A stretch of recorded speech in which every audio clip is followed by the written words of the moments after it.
You're watching the Team Nerd Tech Show with your hosts, Tim Gillen and Ruthie Kierlin. Well, hello, nerds. Tim Gillen here, Terrapin Networks, Traverse City, Michigan, your teen nerd, head nerd, for the Team Nerd Tech Show. Thanks again for joining us this week. And every week we give out a little small business tech digest on all the tech news and tech tips of the day. And oftentimes with someone that we chat with, which we have a guest today, which will be fun. We'll be getting to Rob Pritchard in just a minute, but we want to remind you that this little tech digest we do is primarily for small business, small companies, the small office, and we define that down to 15, 20 computer users. So a lot of you in northern Michigan and around the country and around the world that have small companies and want to utilize technology in a proper way and an efficient way and an effective way and a safe way to really optimize your staff's ability sometimes for you to stay small. A lot of us with smaller companies like it that way. And one of the ways that we can stay small and still grow and still stay on top of things and still stay safe is through technology. So that's what we talk about.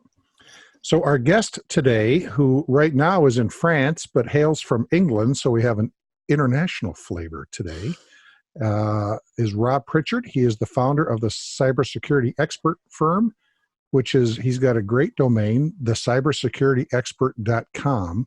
That's a good domain, Rob. And and he's also on Twitter at the cybersec exp. And we'll have all those links on our show notes at the teamnerdtechshow.com. Before I get too far in, though, let me introduce our co-host and producer from Queens, New York, here with us every week, Ruthie Kierlin. Hi, Ruthie. Hello, Tim. How are you this week? I'm fine. How are you? Good. I'm very well. Thank you. Like you said, this is episode number 45. We're going to have all the show notes and any links to help you get more information on Rob or anything else that we speak about in this episode at teamnerdtechshow.com. You can always also give us a phone call, leave us a voicemail if you've got a question or an issue about any episodes that you listen to. Our phone number here is 231-668-9175, or you can send us an email at teamnerd@terrapin.tech. So I'm going to hand this back on over to you, and you can welcome Rob into the fold. We can start our episode. All right. Well, good. Well, as we said, Rob, welcome. Hello. Hello. Thank you very much. And Rob Pritchard. And tell us where you're sitting now. You're in France right now. I'm in Chamonix in France. Yeah. Chamonix. I love the way Americans say Chamonix. It sounds very exotic. And I'm looking out my window at very heavy snow falling today. Wow. That's great. And I've never skied at Chamonix. We're skiers up here, but I understand it's just out of this world. Yeah, it's great skiing. It's really good. Obviously, it's famous for it. So and it's a good start to the season, actually. People heading out here on holiday. Yeah, terrific. So your firm, the Cybersecurity Expert, is based in England. You're in the Midlands area of England, I guess. Why don't you tell us a bit about your firm and what you folks do and your location and so forth? So the company's UK based, although we have a French company as well with the same name, same domain, just two registered companies. Although we do a lot of work in the UK, I do quite a lot of work around Europe and even all over the world. In fact, quite a lot of training, things like that. Okay. So we do a range of things. We have some services aimed at small businesses around security monitoring. We do consultancy where we go and help people with cybersecurity issues, whatever those may be, help them get started and help them, build a strategy or get an accreditation if that's what they're doing. And we do a lot of training as well, and capacity building, things like that. So helping companies train their staff or build security operation centers and things like that. And it's more of that work which takes us all over the place. So you have a staff that also, it looks like from the website, pouring through it, and again, we invite our listeners to check out Rob's firm's website, the cybersecurityexpert.com. Terrific site, lots of good information there. But you folks do both remote training as well as on-site training then? You send people right to a company location. Yeah. So, I mean, you've seen the site. So we're not a very big company, although we work with a sort of broader network of consultants and other companies. But yeah, we do some remote training, some remote awareness training, but a lot still for a lot of training. People like the on-site experience. So we travel. We've done some training. Nice. Where have we been this year? I've been to South Africa. And Thailand, various other places. So get quite a lot of involved. Yeah, that's a pretty good reach. Have you done much work in the States? Do you know? I haven't. And since I did. I used to work and travel to the States quite a lot back when I worked for the government, but I haven't since then. I've been once, I think, on a work trip, and that was training actually for Learning Tree. But I haven't since. Okay, very little. But obviously, your remote stuff would be just as applicable for us here in the States, especially on the small business side. Your remote training. Yeah, absolutely. Yeah, absolutely. sure. That's it. That's the whole point of that. Is because it means I don't have to travel, but also it means that it's more cost effective to deliver to small teams and people all over the world. Yeah, of course.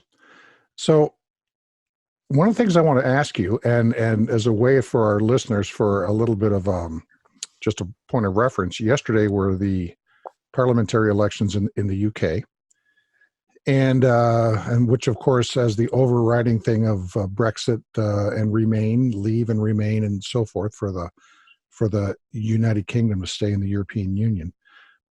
My question for you, one of the things I thought I'd ask you, with your government experience and with the recent elections, and we're having an election here in less than a year now, here in the States, and a presidential election. Do you see much difference between parties and your neck of the woods, the conservatives and the liberals, Labor and the Tories, and over here the Republicans and Democrats? Do you see much difference in the way different parties deal with the governmental side of cybersecurity and the focus on the business side? Is there much tension there, or do you see a pretty good level of agreement on the cybersecurity side of things? So in the UK, I probably would say that because it's not cybersecurity, although it's a big issue for me in particular, and I'm sure you, and it makes headlines when people get hacked. For most voters, it probably isn't what's their first thought when they are walking into the polling station. And so so when I joined government in 2005, we had a Labour. So a sort of centre left or left wing party in power, probably the equivalents of your Democrats, although further to the left, I think, on the European scale. Yeah. They were the company in power, and they had been for quite a while at that point. They were the very well established incumbents by 2005. Mm-hmm. And whilst I was there, cybersecurity became a bigger topic. And certainly by 2009, the Labour government had a cybersecurity strategy. Okay. And then in 2010, when there was another election, the Conservatives, the pendulum swung the other way. And they haven't, since then we've had a Conservative government, and they've continued that approach. They've had every 4 years probably a cybersecurity strategy. And obviously the approach has changed over the years, but I don't know that that's necessarily driven by party ideology, if you see what I mean, versus just the sort of expertise in government. And what I will say that I think the government in the UK has done well for the last sort of 6 or 7 years, at least, probably longer, but certainly for that period, with the creation of the National Cybersecurity Centre, is that the people who are the senior directors and even the directors, the front and the center in the public eye of that organization, are people who have been around the space a long time, and who know cybersecurity and who have worked with different government approaches for probably between them 30 years, or more. So they know what works, they know what doesn't. And I think the strategy has, for the most part, been pushed regardless of the administration, by that experience, rather than the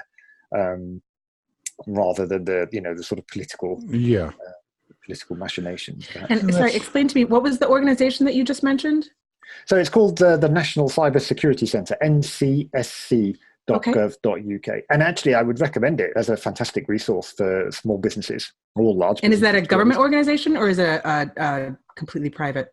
No, it's government. It's government. So in the UK, gov.uk is the government domain. So it's a government organisation that they've put out a lot of. One of the things that over the years, while I was in government as well, we struggled with was, we were quite good at talking to defence companies about cybersecurity and critical infrastructure. So electricity companies, things like that, and critical manufacturing about cybersecurity.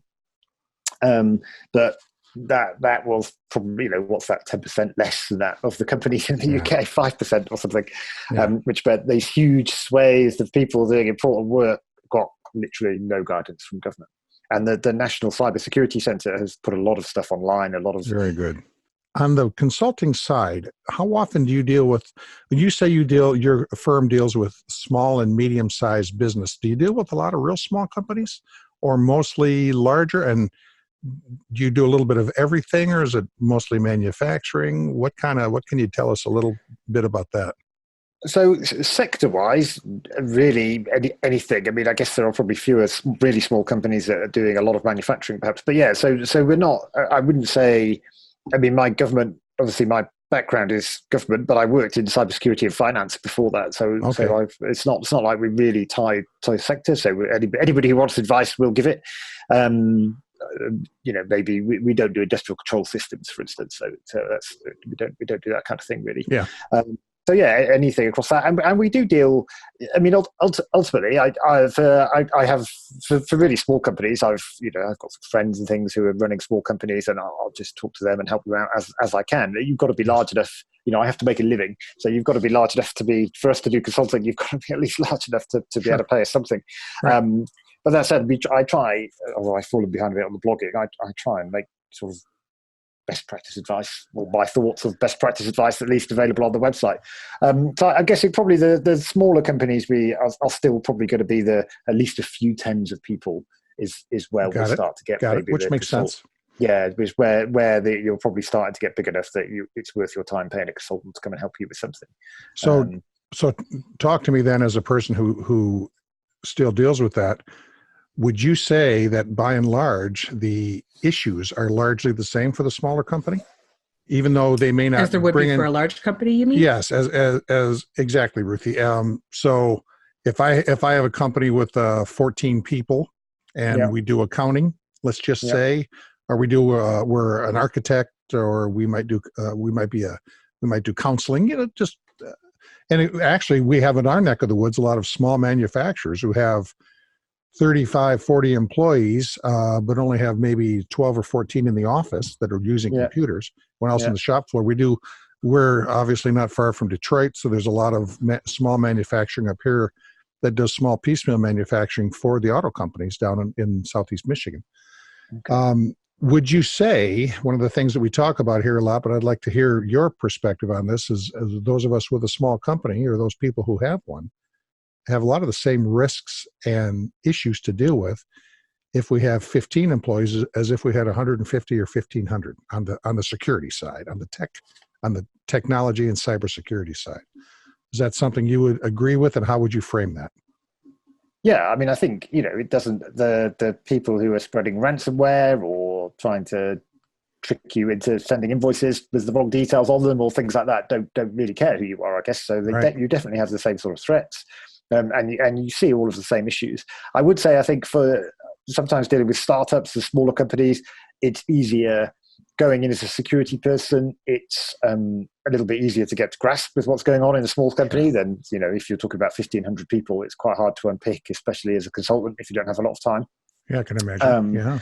And if you're a company, when you start getting to that size, you've probably got a lot of legacy IT, anything that's over sort of 10 years old. And the issues around you probably see this in manufacturing, because people will buy something that comes with, which is driven by Windows XP. Yes. And the machine costs a lot of money, so you don't want to change it for 20 years, but the operating system has been out of date for a decade. Yes. Yeah. So sort of managing legacy IT. So I'm doing some work with a startup recently, for instance, a quite a big startup actually. But they've just built everything on cloud services, Office 365 and things like that. And it's relatively easy to manage that. You can, there's some things you can do to enable security features, that they haven't got big on-site legacy Active Directory or anything like that, with lots of accounts squirreled away on it, forgotten about. And so I think those for me are the differences really. In that if it's a newer company or a smaller company, it could be sort of easier to get to grips with the challenges. But I think broadly, the problems people face are the same kind of things. And those legacy things can be a real issue, and where I see them the most is in technology. It is in manufacturing. Yeah.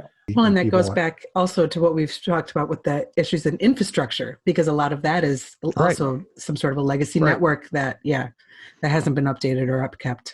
And the whole point of it early on was to make for simple communications, which now is what's exploited. And I would imagine that that's kind of, when you get into these larger manufacturing locations, I bet that is kind of hard to unwind, isn't it? I mean, on the consulting side, your discovery, as we would call it, where you're actually figuring out what's going on in that tech system, must be a real handful. Yeah, it is. Yeah, I mean, I did some work setting up a SOC, actually, a security operations center for a very large sort of defense manufacturing company in the UK. And they're grown by, I mean, really sort of 30,000 seats kind of size. Wow. And they'd grown by, well, I say seats, workbenches in some cases. They'd grown by acquisition. They had a lot of manufacturing, a lot of maritime. And it was amazing what you'd find on the network. And the things that you just, I don't know, there was stuff. Was it there or was it another company? There were, I think there was somewhere, it might have been, where did I find Novell netware? Oh my goodness, some old netware, Which I worked out there hadn't been, I graduated and started working in 1998, and I think that was the last time software was updated for this particular version of stuff they were running. There's some stuff like that sat out there. It still works. It still runs. And work that you've done recently, tell me one or two quick ones where either eyebrow raising or jaw dropping, either one or both, where you walked in to do just a standard consulting and were a little bit shocked at what you saw and were really maybe kind of glad you were there because it was. I'm sure you have some stories. Yeah, I'd like to hear one or two. I'm sure our listeners would. I mean, I think so. The thing that I see that worries me the most, and which I've seen bite people really badly, is the lack of two-factor authentication on Office 365 or G Suite. I just cannot emphasize enough how important that is, because everything else being equal, people will use the same password they've used on there as on 100 other accounts, half of which will have been hacked by somebody, and those credentials are essentially in the public domain. And I've not consulting, but I did some expert witnessing, so providing guidance for a lawyer around a company who had it was tricky because they were the victim of crime. Their client was tricked into paying somebody else instead of them, and they were now having a legal dispute with their client. Oh, sure. And they said there's no way we could have been hacked, and it took me seconds to be able to show that there's plenty of ways you could have been hacked. I could find your username, I could find your email addresses and your credentials in password dumps. I can see you don't have two-factor authentication enabled. You were owned. Somebody emailed your client a fake invoice. It's not for me to say whose legal responsibility that is, but that's definitely what happens. Yeah. Tim and I are kind of laughing because you're the third interviewee we've had in a row who has answered the same way, that the number one thing that they see is multi-factor authentication, a lack of. Which actually came right after we did an episode with just Ruth and I, which exactly. that's where I went on and on about We've talked a lot about for it a full half hour, that it's how important it is, two-factor and multi-factor. Yeah. And it's such a key point. What's that site? You've been pwned.com. Oh yeah, the Troy Hunt site. Yeah, terrific site. We'll put a link on that. And what that site is, friends, just for anyone listening, it's a great site where you can go out there and put in your email, let's just say, and it's going to tell you if your credentials have been hacked and sold and what passwords were used when it was done. And that will tell you, and you'll look at that and your jaw will drop sometimes because you'll realize, oh my gosh, I still use some of those passwords. And that means that they're out, as Rob said a few minutes ago, they're out in the public domain. That's just out to find. Actually, you don't have to even pay for that on the dark web anymore. A lot of that stuff's very easy to get to. And so that's a nice reminder and a nice smack in the head, I guess, smack on the forehead of saying, man, I really got to make some changes here, because it's a great site that will tell you what's out there, and you will find likely that you're reusing some passwords that somebody already has access to. And if you've ever gotten one of those emails that says, I have your password, here's what it is, and you better send me some money or I'm going to do this or that. That's usually where those people get that. Those are generally phony, but the password that they get, they found on one of those lists that are out there. Rob, am I stating that properly? Yeah, that's great. That's absolutely correct. I was at a client recently, actually, and I was just talking to somebody in the kitchen, and I said, "Oh, I'm the security guy." And he said, "Oh, my Amazon account was hacked at the weekend." And he said some people had ordered it, he'd see the emails, and he'd cancelled. He'd sorted it all out. But he said, "I can't understand how they'd hacked it." And I said, "Well, do you use that password anywhere else?" And he said, "Well, probably." And he gave me his address. I pulled my phone out and we put his email address into Have I Been Pwned in the kitchen making a cup of coffee. And I have never seen a more pwned person. Oh, no. Oh, 8 or 10 sites. I was like, and he was just horrified. I said, "Well, that's how your Amazon account was hacked. Go and make sure, change all your passwords that enable two-factor authentication on everything. And use a password manager so you don't have to remember it. Use a password manager. And don't use a formula that you just use over and over again with a slight letter change or something, a street name or street number or birthday or 4 letters or something that you always use, that you make moderate small changes to, because that's pretty easy to get through too. So absolutely. Those formulas tend to be very dangerous. What do you think then? Let me get to a kind of a wrapping up spot here a little bit.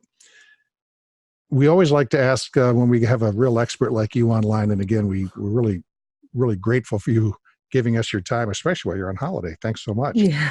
I'm a French resident. I'm not on holiday. I've been working. There you go. Of course. Yeah. I'm sorry. Don't feel too guilty at all. It's a work day for me. All right. I feel better. Good. What's a good takeaway for a small business owner? And let's maybe boil it down to smaller companies, but even tens of employees, that's fine. Yeah. What's the 2 key takeaways? Well, actually, what's number 2 and number 3? We'll say number 1 is probably multi-factor / two-factor authentication.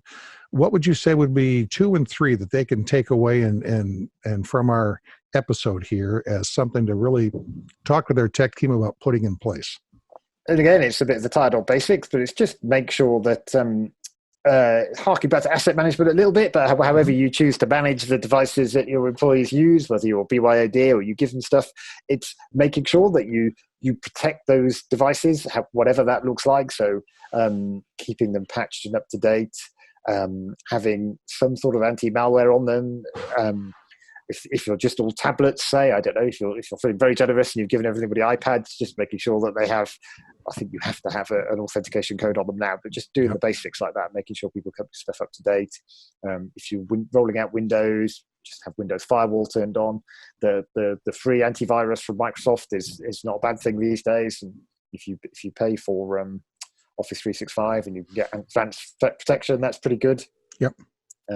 So just the endpoint protection, I think, is pretty important. It will seem to your company when you implement that like a real hassle, and then next thing you know, it's not a hassle at all. It's just how you work. And that curve where it becomes this 2-factor thing's a pain in the neck to, oh yeah, I guess we do 2-factor, I don't even think about it, is actually a very short bump. It's not difficult. It's not really intrusive. It doesn't slow down anyone's actual ability to get work done.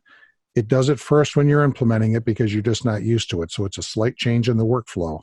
But as it becomes part of your workflow, and as Rob says, as I've said, as our other friends have said on our show over the last several weeks, it's worth doing. It's basic stuff now. And to the small business owner, think of this as basic stuff. And again, the message to the small business owner, give your tech team permission to start getting this stuff implemented and back them up when they do it, because people tend to crab. And the people who write the checks might crab. We don't want to spend this money. How's it going to help us sell one more widget? But that's really not the way to think of it. It's just part of how you want to run your business on the technology side these days, because safety is what keeps your ability to be able to work. So, well, Rob, thank you so much for your time. Thank you. We appreciate your time. Very grateful for you talking to us. It's several hours. You're several hours ahead of us here on the other halfway around the world. Not quite halfway, but a little ways, but it's really gracious of you to spend some time with us. We're going to have a link to your firm out on our show notes site at teamnerdtechshow.com. Ruthie, do you have Episode anything number else for us? 45. This Yeah, is go episode ahead, number Ruth. 45 for anyone following along at home if you want to check up at any of these links. Again, if you have a tech question you want us to answer or anything that you had that we may not have covered with our conversation here today with Rob, you can always leave us a voicemail, 231-668-9175, or send us a message at teamnerd@terrapin.tech. And other than that, thank you very much for hanging out with us this week, guys. I think this was a really interesting show, especially with what's going on in the world today. All right. Thanks, Rob. Thank you very much. All right. Thank Bye. you. Bye-bye.